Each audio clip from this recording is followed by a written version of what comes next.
All right, guys, you're looking at 3-year-old technology. Well, not quite. I've made some upgrades. This is the blackout that I did the build video on 3 years ago. Time really flies.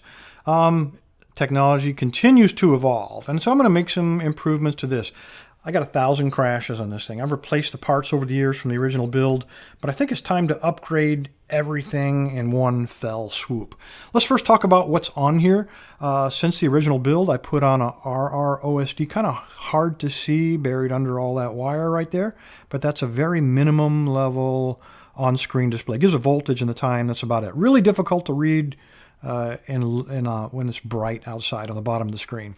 And then I'm running a Dragonfly 32. I think the original build was an Ace 32. It's kind of the same thing though. Time to upgrade that bad boy. But I'm running Easy UHF only because I don't want to swap out radios. I run UHF in all of my models, and that way I never have to worry about forgetting something when I go out the flying field. I have if I get this prop out of the way here, this is a 5.8 gigahertz immersion RC, 600 milliwatt, and then running it through a brand new, I haven't even flown this one, I busted the old one, a Spironet from also immersion RC.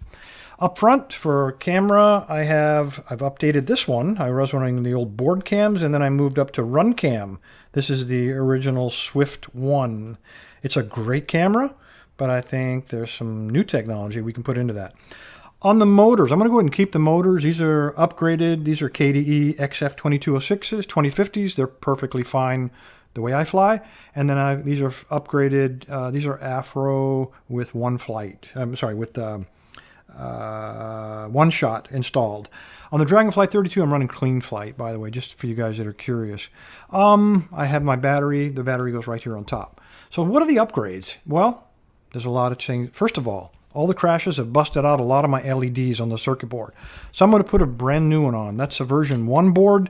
This is a version 4 power distribution board. So it's got a lot more LEDs and they're better protected on this model. I'm also going to change out the Dragonfly 32 and the RROSD with this bad boy. This is the Micro Vector. I run Vector on a lot of my other models, larger quads and aircraft. This is the micro version of it, just tiny. And when you compare them, I mean, it really is. There's the stack right there of the OSD and the flight controller.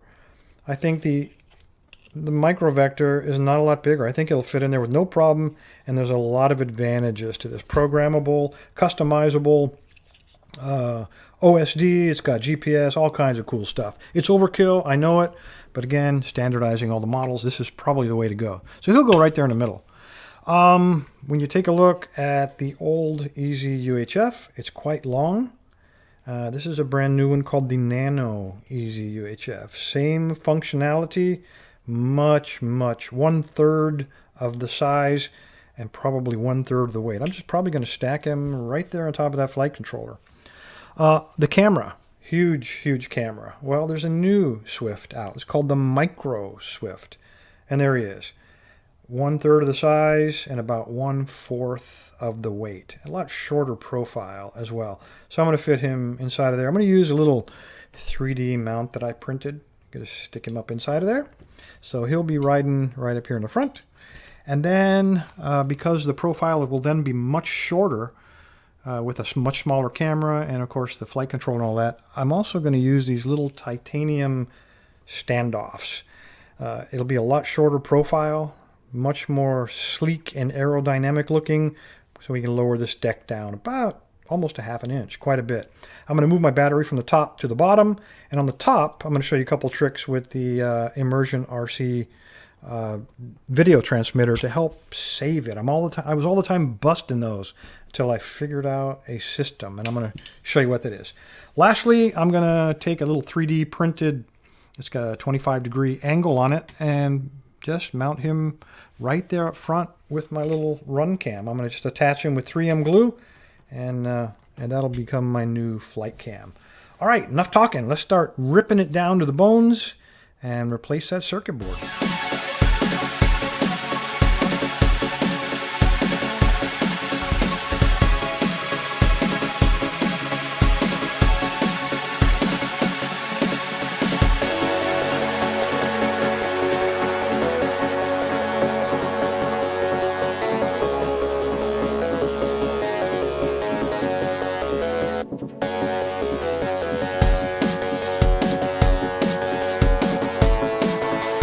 Alright guys, this is everything I pulled off of the old quad when I replaced the old power distribution board with all the busted out LEDs. I got a lot of wire off of it as I resoldered the motors. Let me go ahead and move all this junk out of the way. I'll show you what we're talking about here. Okay, this is what we are looking at. Now don't be overwhelmed by the spaghetti just yet, because it's not as hard. It's like eating an elephant. You got to do it one small bite at a time, and we're going to do it that way. So all I've done is I've soldered all of the motors directly to the power distribution board, and I've cut off all that extra wire. I've left a little bit of signal wire lead because we're going to be working on that in just a moment. All right, it does kind of look like a bowl of spaghetti, but you got to remember that this flight controller is made for pretty complex craft, aircraft and such. 6 motors. It can handle up to 6 engines. We don't need anywhere near that. We've only got 4, so there's a lot of stuff here we don't have to worry about. Let's take a look, first of all, at this plug that just fell out. This is the GPS plug, and it hooks to the module. Goes right there. It's just a simple plug. We don't have to do anything with that until later. We're just going to plug it in when we figure out where we're going to put it. When we're moving around the back here, this is goes to the power distribution. This little plug here. Pull that out of there. And you've only got to do one solder joint on here, depending on the voltage. If you got 12-volt camera, 12-volt video transmitter, etc. We're going to get to that. That's very easy. One single solder joint. That's it. On this plug, you have a total of 6 wires. This is for your video. Don't be overwhelmed. There are three wires for your camera and 3 wires that go to your video transmitter, just like any other build. So nothing too complex about that. We'll get to that in just a moment. This plug on the far side here is the UART. So unless you need some kind of strange telemetry for a Taranis, believe me, this will give you about all the telemetry you need. But if you need it, you can wire it up with this, or if you're going to be using a model locator beacon like a T-beacon, you can wire that up. I'm not going to do it on this model. It's so small I'm never going to be getting it that far away. This one is particularly intimidating because when you look at this, look at all these, there's like 9 wires on there, and that's crazy. We need 3 of these wires. We need the black one, we need that orange one, and we need one of the yellow ones. All the rest of these, we're going to remove them, and this is going to go to our little transmitter. Where did he go? He was here a second ago, and he's just going to sit right up on top. So the 3 wires are basically going to curl around there and go directly into the port of our transmitter right there. So pretty easy wire job of that. We'll get to that. And really the first one we're going to take a look at is this guy. Now I've put him basically in the middle with the arrow pointed forward. There's a little arrow. There's a lot of wires on here, and we really don't need all of these either. We need 4 white wires, and then that's pretty much it. All the rest of those we're going to remove. So we'll keep those 3 wires. We'll get rid of the black and orange, and we'll keep that next white wire. And the other 2 on the end are for motor 5 and 6, which we don't have on this quad. So let's do this one first. I'm just going to connect the signal wire to the motor wire that I've cut short and left there. So let me solder those up, and then we'll move on to the next step.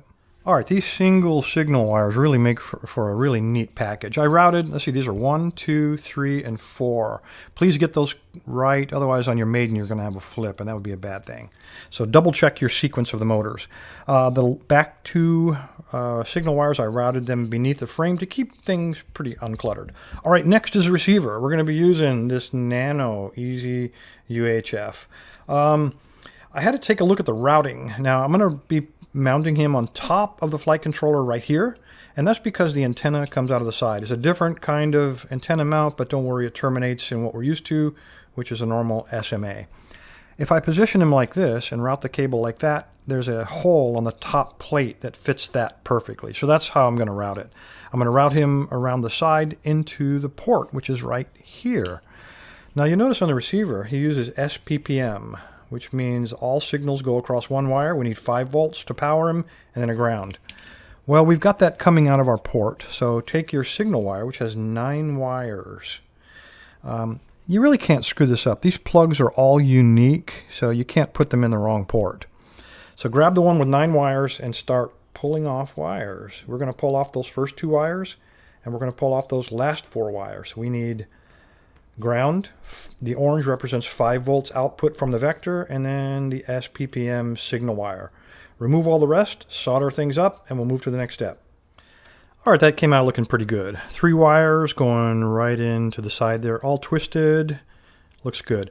By the way, I use this VHB, 3M VHB to hold both the flight controller and the receiver on there. All right, let's move on and take another bite out of this thing. Again, we're going to continue moving around. We're not going to be using the UART, so we'll skip by him and move right over here to the one marked video. There's only one plug that'll fit into that slot, and so let's slide him in there.